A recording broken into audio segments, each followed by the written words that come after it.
포커스 기자였던 에버튼이라는 사람이 책을 썼습니다. 이분은 미래학자입니다. 제목이 메가트렌드라는 것입니다. 2010. 이분은 앞으로 21세기의 인생의 역사는 우리의 트렌드 마크는 바로 영성이라고 말했습니다. 현대인들이 알파고 과학이 아무리 발달하고 사람들이 정말로 엄청난 지식이 뛰어나다 할지라도 그러면 그럴수록 인간의 영성은 메말른다. 그래서 기업도 그렇고 어떤 일을 해나갈 때에 영성이라는 것이 가장 필요하다고 말했습니다. 그러면서 그분이 하시는 이야기 가운데 특별히 영적으로 사람들이 기갈이 있기 때문에 나타나는 현상들이 있대요. 그 중에 하나가 바로 초월 명상, 요가, 신비주의에 빠진대요. 어느 때는 정말 우리가 놀라요. 그렇게 지식이 있고 그렇게 능력이 있고 뛰어난 사람인데도 이상한 명상이나 그런 데 빠져요. 우리가 상상하지 못하는 엉뚱한 데 빠지는 사람들이 많아요. 앞으로 이런 일들이 더 많을 것이라고 합니다. 인터넷 사주 카페라는 것이 있습니다. 인터넷 들어가서 사주, 이게 아주 엄청나게 번진대요. 우리나라에 메이저 신문이 있죠. 근데 그들이 돈 버는 것들이 보니까는 어느 신문, 옛날에는 일간 스포츠밖에 없었는데 여러분 그 메이저 신문마다 전부 다 스포츠 신문을 만들어요. 근데 거기에 돈 버는 이유가 있대요. 지난 말씀드린 것 같은데 거기에 나오는 광고들, 어마어마하게 점장이들 어디에서 몇 년 무슨 도사 이렇게 쓴 거 있잖아요. 이런 거 참 부끄러운 얘기인데 또 채팅, 이 사람들 만나는 거 어떻게 전화해 주세요, 누구 만납니다, 이런 광고 때문에 돈을 엄청나게 번대요. 세 번째는 혹시 여러분 타로라는 거, 우리 극장 CGV라든가 롯데 같은 데 가보면은 거기에 타로, 어떤 아주머니 같은 분, 아저씨가 앉아가지고 사람들 관상을 봐준다, 점 봐준다, 이런 거 있어요. 어제 결혼식장 갔다 오다가 이 부천 쪽 지나오는데 사주 팔자, 여기다가 악연 끊기 이렇게 써 있더라고요. 어떤 데는 입시. 제가 군목 시절에요, 육군본부 담임 목사 할 때요, 중령 때였습니다. 이야, 진급 처리되면요 대령들의 꿈은 뭐예요? 저 별은 나의 별. 날마다 부인이 그 노래 불러요. 저 별은 내 별, 이런 노래 불러요. 그러니까 사람들이 긴박하잖아요. 진급되고 싶잖아요. 그러니까는 그곳에 그 주변에 그 진급 처리되면은 이 사람한테 찾아가면은 진급 100% 된대요. 어떤 사람은 놀라지만 5천만 원짜리 부적을 샀어요. 됐을까요? 안 됐을까요? 안 됐어요. 쌤통이죠. 아주 그거 달라 안 달라, 내년에 된다는 거예요. 더 가슴 아픈 것은 우리 교회 근처에 어느 기도원이 있어요. 기도원에 가면은 그 원장님이 이 사람 진급되나 안 되나 효염이 있대요. 거기 가서 돈 내고 그 기도받는 사람도 있어요.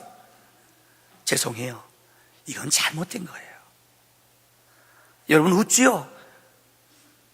어느 점집에 갔더니 써 있어요. 권사님들 50% 세일. 권사님들이 온다는 거예요, 안 온다는 거예요?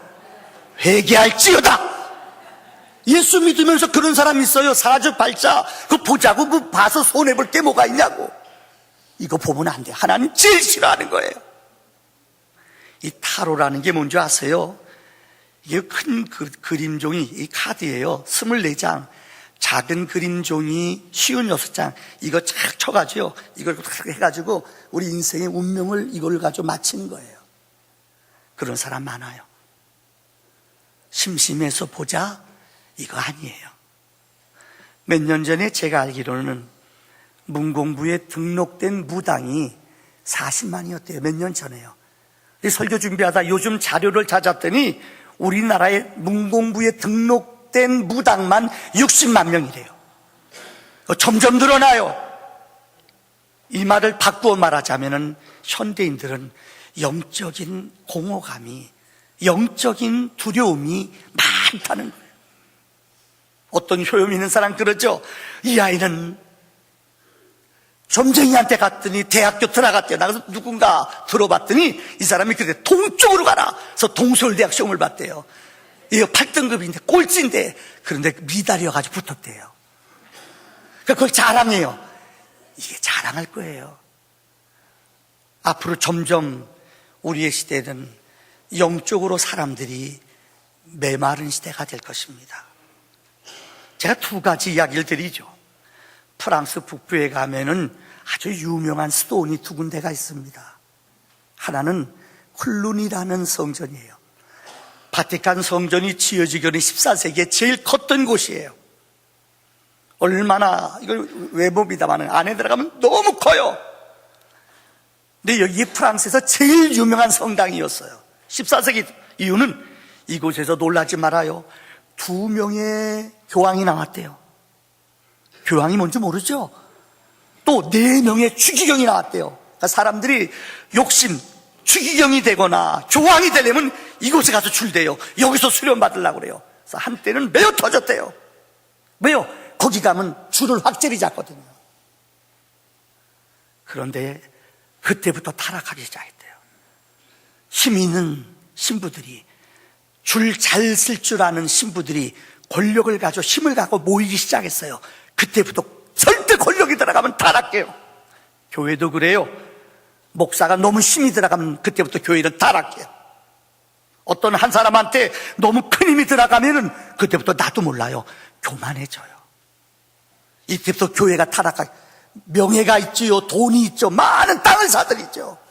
너무 타락해요. 지금은 이 쿨룬이 스톤이 성당이 뭘로 바뀌었는 줄 아세요? 관광객들이 구경 오는 장소. 프랑스의 말들을 기르는 말 양성소, 그 앞에서는 경마장이 생겼대요. 그 위대한 성전이 너무 부해지고 힘이 있으니까는 타락했다는 거예요. 이곳에서 10km 떨어진 곳에 또 한 수도원이 있습니다. 이게 떼제 공동체라는 겁니다. 아마 젊은이들은 이 말 많이 떼제 공동체 들어봤어요. 1940년도에 생긴 우리 기독교 청년 로제라는 수도사가 이것을 만들었습니다. 거기에 후는 3가지입니다. 독신, 그 다음에 단순함, 소박한 삶. 많은 예약을 하고 젊은이들이 그곳에 찾아가요. 저녁 예배 드리는 모습을 여러분에게 보여드리겠습니다. 한 3,000명 정도 모여서 이렇게 예배를 드려요. 자, 영상 띄워주세요. 3,000명, 저녁마다 모이는 거예요. 여기는 음식 먹는 것도 다 무상으로 와서 먹어요. 봉사자들이 봉사해요. 3,000명 아이들이 모여서 노래도 단순해요. 묵상하고 기도하고 경건한 은혜를 맛봐요.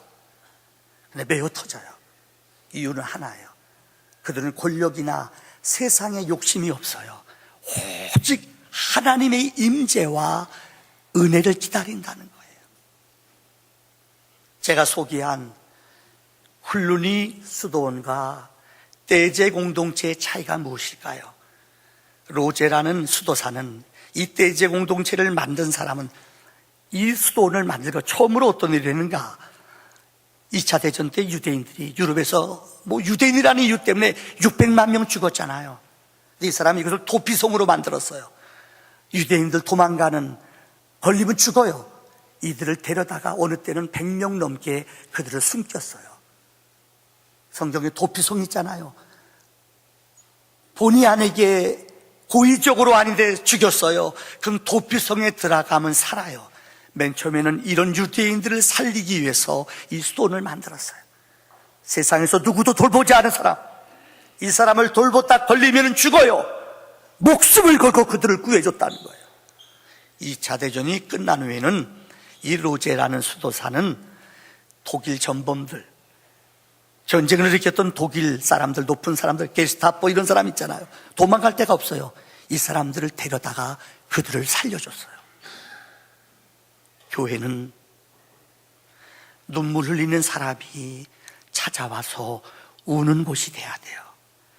교회는 의지할 곳 없는 낭망한 사람들이 와서 위로를 받고 생명을 얻어야 돼요.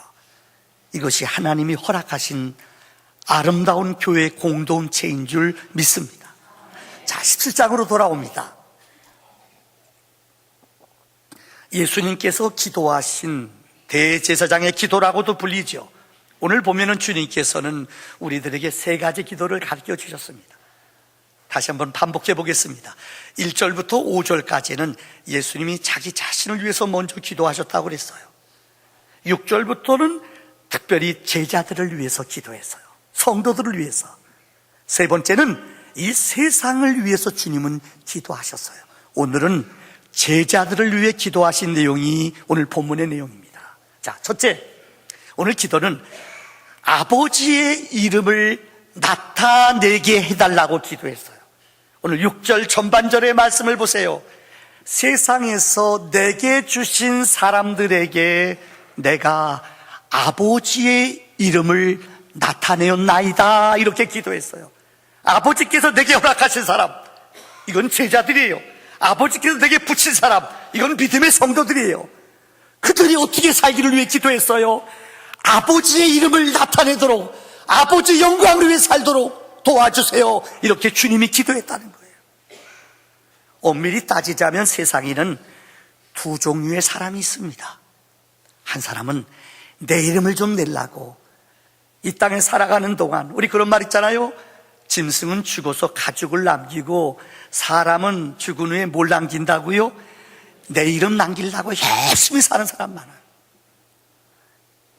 외람된 얘기 같습니다만 여러분이 아무리 수고하고 했어도요, 오늘 일부 때 물어봤더니요, 일부 청년한테 차본 건 아냐고 모른대요. 차본 건 알죠, 여러분들? 박지성 아냐고 물어보면 모르는 애들은 몰라요. 착각하지 마세요. 여러분의 이름이 영원히 남을 것 같아요? 안 그래요. 몇 년 전 TV 가운데 다큐멘터리로 광복절을 앞두고 참 기가 막힌 6부 시리즈로 나온 적이 있어요.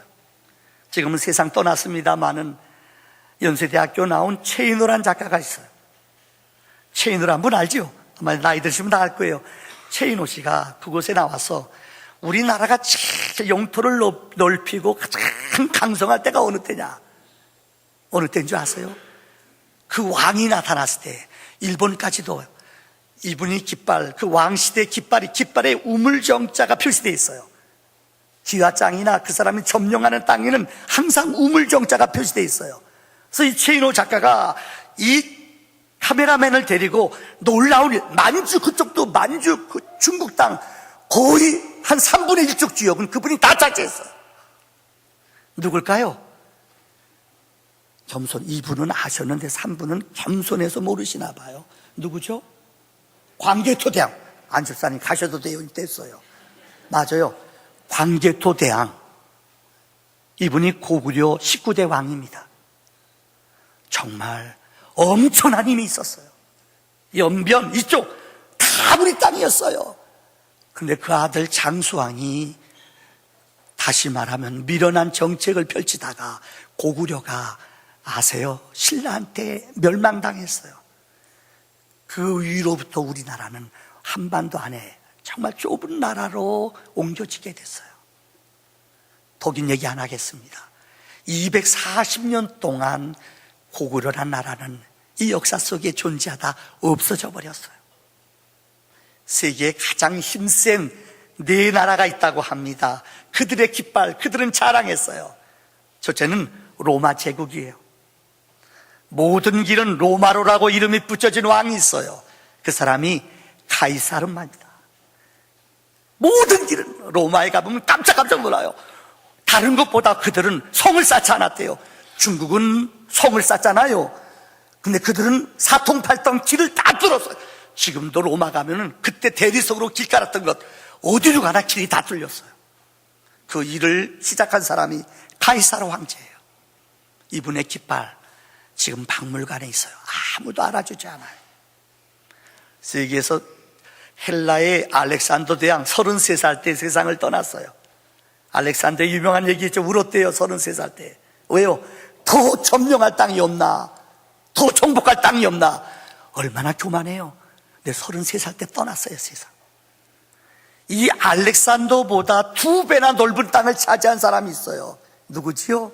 징기스칸이에요. 몽고.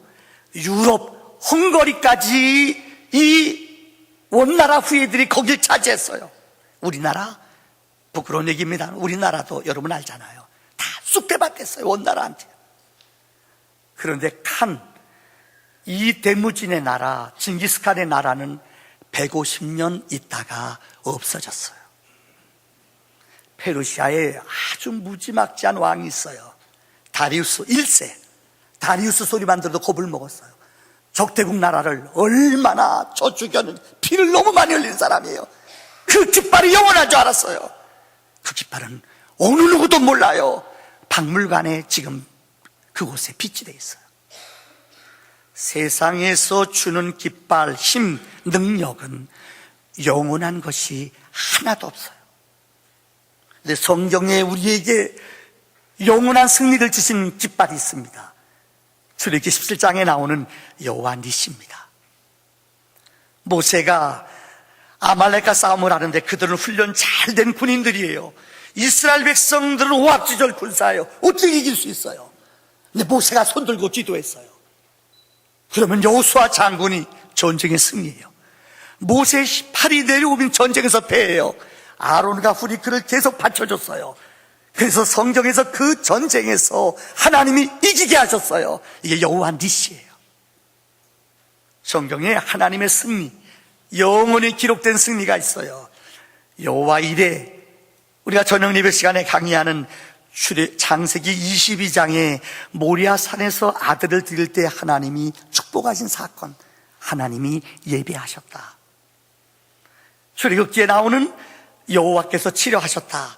쓴물, 이스라엘 백성이 광야 생활하는데 물이 없어요. 물이 발견되는데 너무나 써요. 모세가 명령해요. 그곳에다가 나무를 던졌더니 단물이 됐어요. 하나님은 우리를 치료하시는, 우리의 모든 것을 고치시는 하나님이라는 거예요.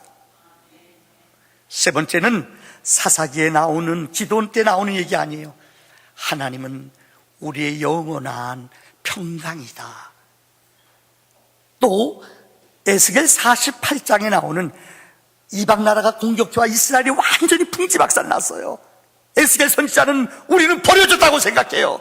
근데 에스겔 48장 마지막 절에 이방인이 너희를 공격하고 너희가 지금 고통과 아픔 속에 있지만 하나님이 그때에도 너희 곁에 계시다. 이게 여호와 삼마예요. 어떤 형편, 어떤 처지에 있다 할지라도 하나님은 우리와 함께 계신 분이신 줄을 믿습니다. 두 번째로, 오늘 하나님은 우리에게 하나님의 영광을 위해 살라고 기도해 주셨어요. 둘째는 하나님 우리에게 말씀을 주셨다고 그랬어요. 따라합시다. 말씀을 주셨다. 우리 옛날에 야구선수, 지금은 MBC 해설자더라고요. 아마 여러분 신인인데, 신인 첫 해에 나가서 홈런을 30개를 쳤어요. 신인이요. 그리고 도루를 30개 했어요. 야구 모르시는 분들 그냥 고개 끄덕이면 대단하다는 거예요. 이분이 광주 일고 출신이에요. 자기가 평생 서울을 가본 적이 없대요. 그때는 연고전이 있었기 때문에 자기가 연세대학교 입학하게 됐어요. 얼마 전 TV에 나와서 봤더니 아버지가 이 아들을 중학교 때부터 집에다가 킥박스 만들어 놓고 매일 정말 근육 운동식, 아버지도 운동선수 출신이거든요. 아들한테 운동하는 법을 계속 가르쳐 줬어요. 근육 운동, 하체 운동을 어릴 때부터 시켰대요. 그러니까는 한번 신인일 때 홈런 30개를 쳤지요. 아버지가 연수대학교 입학한 날 기숙사에 들어가면서 아버지가 아들한테 박지용이라는 선수예요. 아마 이런 영상 보면 알 겁니다. 이 박지용 지금 해설자더라고요. 아버지가 50페이지로 책을 썼대요. 깨알같이 써가지고 이 아들한테 사회생활 어떻게 하는가, 돈은 어떻게 관리하는가, 여자관계는 어떻게 해야 되는가, 아버지가 하나하나 항목을 썼어요. 그런데 슬럼프에 빠지고, 운동선수가 슬럼프라는 게 있거든요. 어느 때 친구들 놀러 가는데 놀러 가고 싶은 마음이 있잖아요. 그때마다 자기는 꼭 아버지가 주신 그 50페이지 책을 항상 읽었대요. 마음이 흐트러지고 슬럼프에 빠지고 어려움 올 때에 늘 그것을 읽었대요. 근데 그 아버지가 몇 년 전에 세상을 떠났어요. 세상의 아버지는 나를 영원히 인도해 주지 못해요. 이사야 59장 15절의 말씀을 보면은 여인이 어찌 그 젖먹는 자식을 잊겠으며 자기 태에서 난 아들을 긍휼히 여기지 않겠느냐. 그들은 혹시 잊을지라도 나는 너를 잊지 아니할 것이라. 여러분, 어머니들이 애기 젖 먹어봤잖아요. 그 애기 울면은 젖 주잖아요. 왜 배고픈지 알잖아요. 근데 어머니도 이 아이를 잊어버릴 때가 있어요. 박재용 성수 영원히 아버지가 나를 지킬 줄 알았대요. 근데 떠나시더래요. 저는 그 글을 읽으며 이런 생각이 들었어요. 야, 아버지가 자식한테 가르쳐주는 교훈과 가르침, 여러분 아세요? 그걸 또 읽고 또 읽고 또 읽었어요. 근데 하나님이 우리에게 약속하신 것이 있어요. 하나님이 여러분을 너무너무 사랑해서 주신 책이 있어요. 그게 뭐예요? 성경이에요. 성경에서는 하나님이 내가 너를 위해 죽었다, 내가 너를 사랑한다, 내가 너를 복중에 짓기 전에 너를 알았다, 내가 너를 떠나지 않는다, 영원히 너를 지켜주겠다, 하나님의 약속이에요. 우리는 이 약속을 지키지 않는다면, 이것을 믿지 않는다면 우리는 세상에서 제일 불행한 자들이에요. 에레미야 13장 17절의 말씀을 보면은 너희가 이를 듣지 아니하면 나의 심령이 너희 교만으로 말미암아 은밀한 곳에서 울 것이며 여호와의 양떼가 사로잡힘으로 말미암아 눈물을 흘려 통곡하리라. 하나님이 그렇게 너를 사랑한다. 너 힘들지? 너 지금 어렵지? 내가 너를 그래도 사랑한다니까는, 내가 너를 붙잡아 준다니까는 아무것도 염려하지 말고 다만 기도와 간구로 너희 구할 것을 감사함으로 하나님께 아뢰라. 그러면 모든 지각이 뛰어난 하나님의 평강이 그리스도 예수 안에서 너희 마음과 생각을 지키신다고 그랬어요. 왜 여러분 염려해요? 왜 여러분 낭망해요? 주님은 지금도 우리를 위해서 하늘에서 기도하시는 줄 믿습니다. 로마서 8장 34절에 주님은 이렇게 말씀했어요. 누가 정죄하리요? 죽으실 뿐 아니라 다시 살아나신 이는 그리스도 예수시니 그는 하나님 우편에 계신 자요 우리를 위하여 뭐 하시는 분이요? 간구하시는 자신이라. 예수님은 지금이요 하늘나라에 올라가셨어요. 두 가지를 하고 있어요. 요한복음 14장 1절에 기억하시죠? 너희는 마음에 근심하지 말라. 하나님을 믿으니 나를 믿어라. 내가 내 아버지 집에 가 너희 처소를 예비한다. 처소를 다 예비하면 너희에게로 와서 너희를 나 있는 곳으로 데려간다. 지금 하늘나라에서 여러분의 있을 집을 마련하고 계세요. 두 번째는 뭐 하고 계셔요? 여러분을 위해서 하나님 우편에서 기도하고 계시다고 그랬어요. 우리 주님이 여러분의 영혼을 위해 기도하고 계세요. 예수를 믿는 자는 하나님의 말씀을 통하여 기도의 능력을 공급받는 줄 믿습니다. 마지막 세 번째로 우리 주님은 제자들을 위해 기도하신다고 그랬어요. 오늘 본문 읽어드린 7절의 말씀을 보세요. 여기 7절의 말씀을 한번 다 같이 읽어봅시다. 시작. 내가 그들을 위하여 내가 비옵는 것은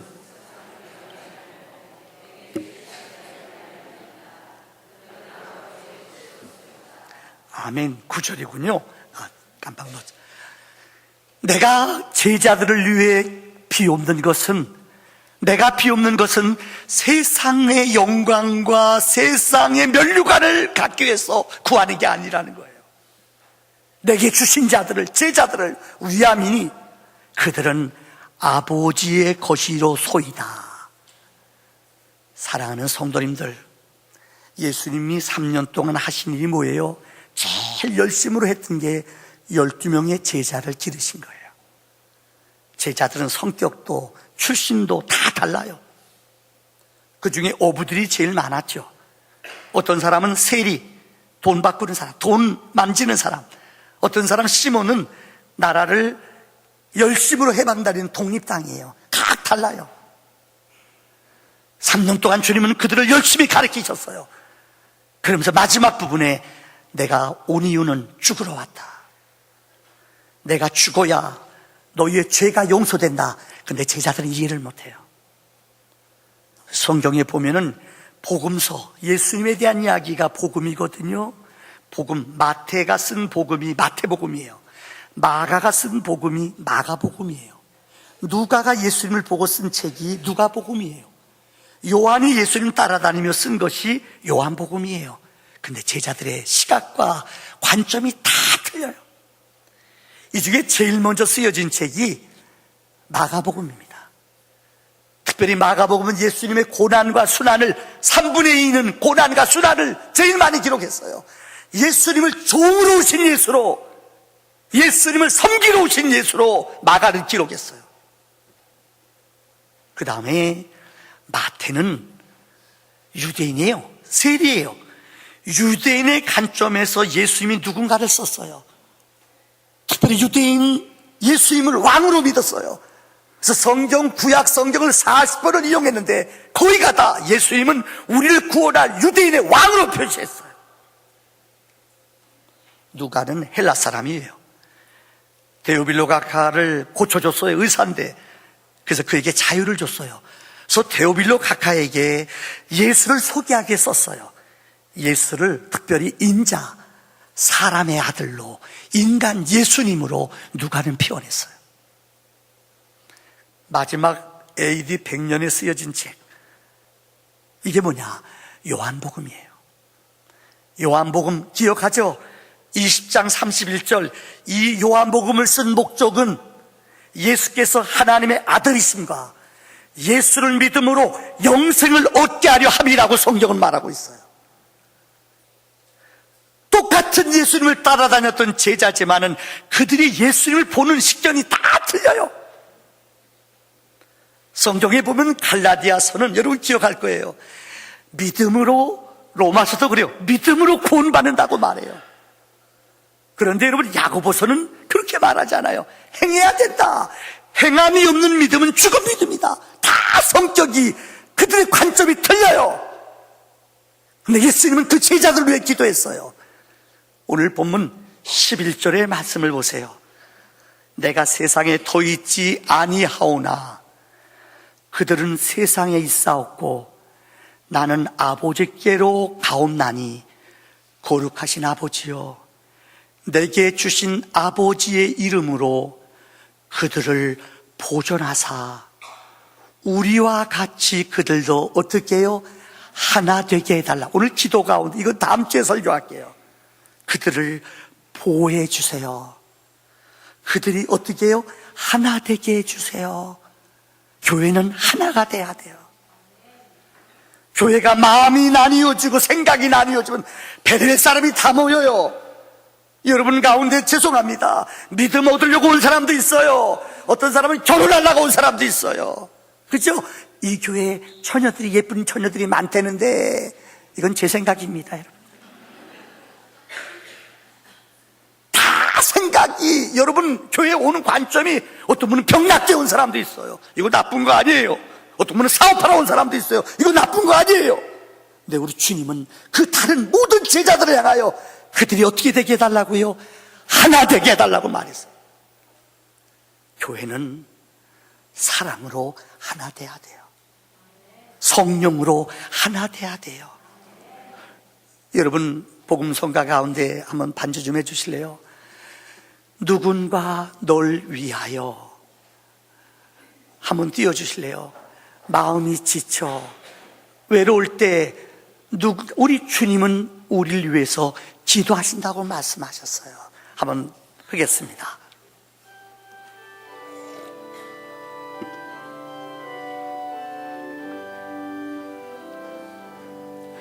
당신이 지쳐서 기도할 수 없고 눈물이 빗물처럼 흘러내릴 아시네 당신 약함을 사랑으로 돌봐주신 누군가 널 위하여 누군가 기도하네. 내가 외로워서 마음이 무너질 때 누군가 널 2절 가사 띄워주세요. 2절 가사 띄워주세요. 당신이 외로이 홀로 남았을 때 당신은 누구에게 위로를 얻나? 주님은 아시네 당신의 마음을 그대 홀로 잊지. 우리 손들고 찬양합시다. 누군가 널 위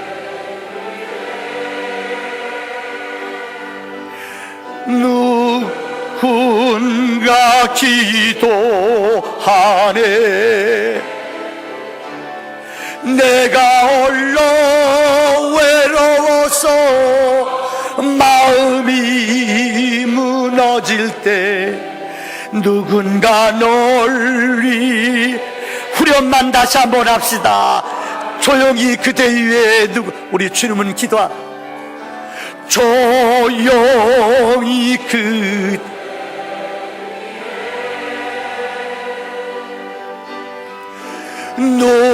누군가 기도하네. 내가 홀로 외로워서 마음이 무너질 때 누군가 널 위해 기도하네. 우리 함께 눈을 감읍시다.